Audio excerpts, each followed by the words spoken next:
அஸ்ஸலாமு அலைக்கும். Hi friends, இந்த வீடியோவில் சுவையான மீன் குழம்பு எப்படி செய்யலாங்கிறத பார்க்கலாம்.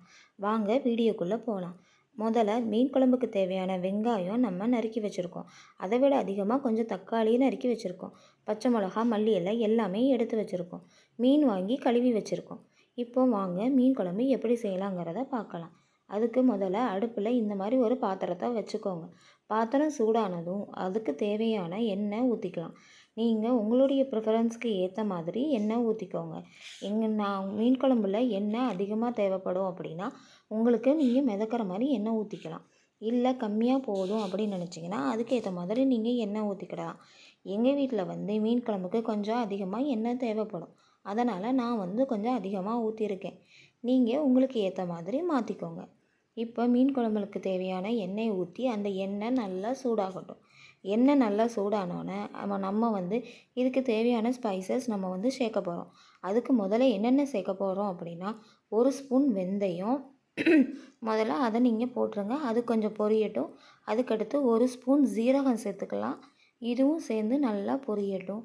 இது கொஞ்சம் நல்லா பொரிஞ்சு வரணும். அப்போந்தான் அதோடய எசன்ஸ் குழம்புல இறங்கும். ஸோ அதை நம்ம பொரித்து அதுக்கப்புறமா அது கொஞ்சம் இந்த சவுண்ட் கம்மியாகும். அது கம்மியானோன்னு நம்ம வெங்காயம் முதல்ல சேர்த்துக்கலாம். வெங்காயம் நல்லா நமக்கு தேவையான அளவு நம்ம வெங்காயம் எடுத்து வச்சுருக்கோம். அந்த வெங்காயத்தை சேர்த்துட்டு அது நல்லா நம்ம வதக்கணும். நல்லா வதக்க விடணும். அது கொஞ்சம் நல்லா வதங்கினதுக்கப்புறமா தான் நம்ம அடுத்தடுத்து என்னென்ன சேர்க்கணும் அப்படிங்கிறத பார்க்கணும். இப்போ நம்ம வெங்காயம் சேர்த்துருக்கோம். இந்த வெங்காயம் நல்லா வதங்கட்டும். வெங்காயம் நல்லா வதங்கிக்கிட்டு இருக்குது. அது வதங்குற வரைக்கும் நம்ம கொஞ்சம் டைம் கொடுக்கணும். அப்போ தான் குழம்போட டேஸ்ட் நல்லாயிருக்கும்.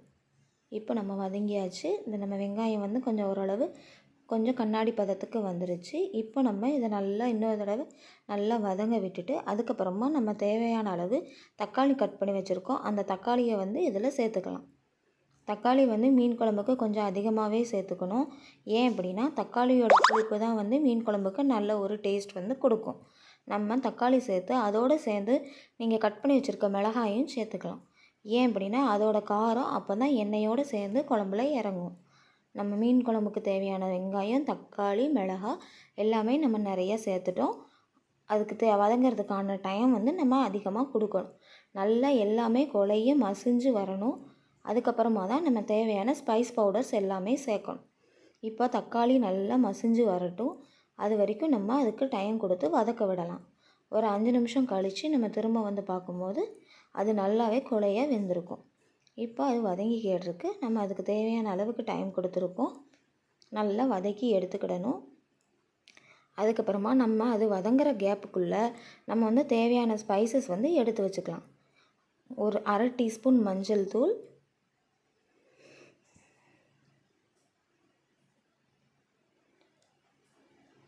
1 டேபிள் ஸ்பூன், அதாவது உங்களுடைய காரத்துக்கு ஏற்ற மாதிரி நீங்கள் மிளகாய்த்தூள் சேர்த்துக்கலாம். நான் எங்கள் வீட்டில் காரம் கொஞ்சம் கம்மியாக சாப்பிடுவோம் அப்படிங்கிறனால 1 டேபிள் ஸ்பூன் மிளகாய்த்தூள் எடுத்திருக்கேன். உங்களுக்கு குழம்பு எந்த அளவுக்கு திக்னஸாக வேணுமோ அந்த அளவுக்கு உங்கள் மல்லிப்பொடியை நீங்கள் சேர்த்துக்கலாம். நான் குழம்பு கொஞ்சம் கூடுதலாக வைக்கிறனால ஒரு 8லேருந்து 9 டீஸ்பூன் மல்லித்தூள் நான் சேர்த்துக்கிறேன். உங்களுடைய வீட்டில் உங்களுக்கு குழம்பு எவ்வளோ பேருக்கு நீங்கள் வைக்க போகிறீங்க, எவ்வளோ குழம்பு உங்களுக்கு தேவையோ அதுக்கேற்ற மாதிரி நீங்கள் மல்லிப்பொடியை சேர்த்துக்கலாம். நான் இவ்வளோ தூரம் ஸ்பைசஸ் எல்லாமே எடுத்து வச்சுருக்கேன். இப்போ நம்ம எடுத்து வச்சுருக்க ஸ்பைசஸ் பவுடர் எல்லாமே தக்காளி, வெங்காயம் நல்லா வதங்கினோன்னே நம்ம இது எல்லாத்தையும் ஒன்றா அதோட கலக்க போகிறோம்.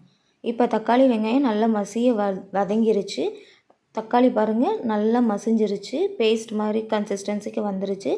இப்போ நம்ம அதில் நம்ம எடுத்து வச்சுருந்த ஸ்பைஸ் பவுடர்ஸ் எல்லாத்தையுமே ஒன்றா நம்ம அதில் கலந்து வதக்கி விட போகிறோம். வாங்க நம்ம தக்காளியை நல்லா வதக்கிட்டு அந்த ஸ்பைஸ் பவுடரை அதில் சேர்க்கலாம். இப்போ தக்காளி நல்லா கொலைய வதங்கணும். அதோட ஸ்கின் கலண்டு வரணும்.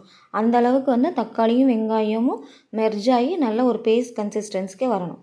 இப்போ நம்ம எடுத்து வச்சுருந்த ஸ்பைஸ் பவுடர் எல்லாத்தையும் அதோடு சேர்த்துடலாம். சேர்த்துட்டு நம்ம அந்த எண்ணெயிலேயே வதக்கணும்.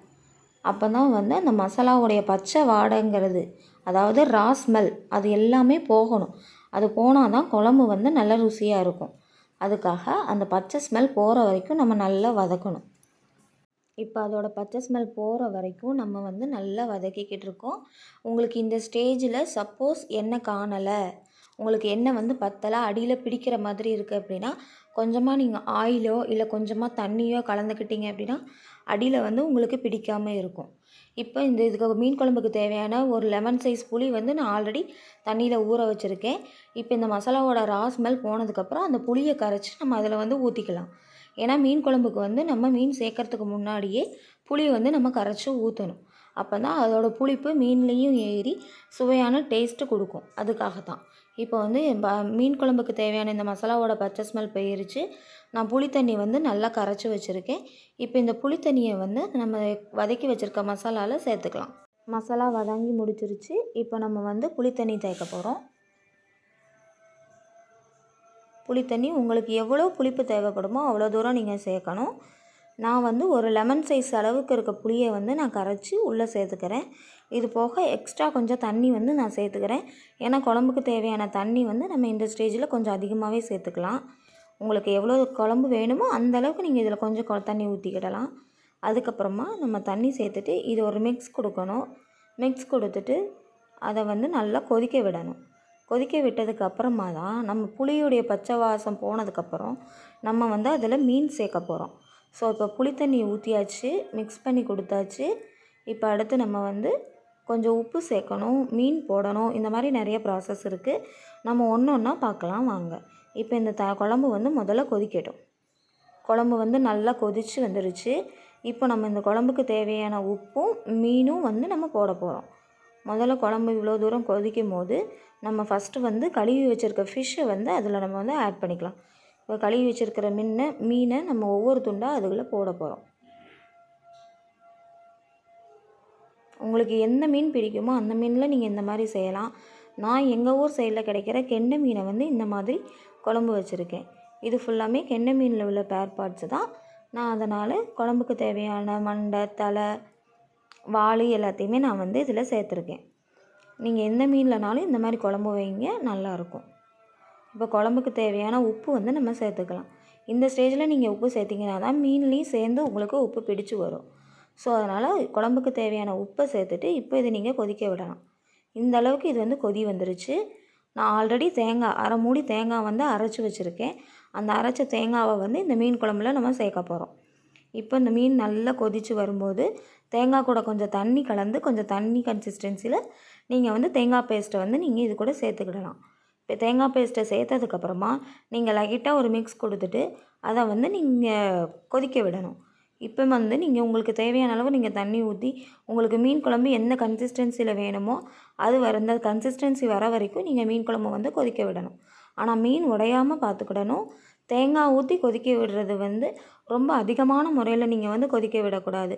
தேங்காவோட பச்சை ஸ்மெல் போனதுக்கப்புறமா உங்களுடைய ஒரு குழம்பு கன்சிஸ்டன்சி வரும். அது வரைக்கும் நீங்கள் கொதிக்க விட்டாலே போதும். இப்போது கொதிக்க ஆரம்பிச்சிருக்கு குழம்பு. தேங்காய் ஊற்றி கொஞ்சமாக கொதிக்க ஆரம்பிச்சிருக்கு.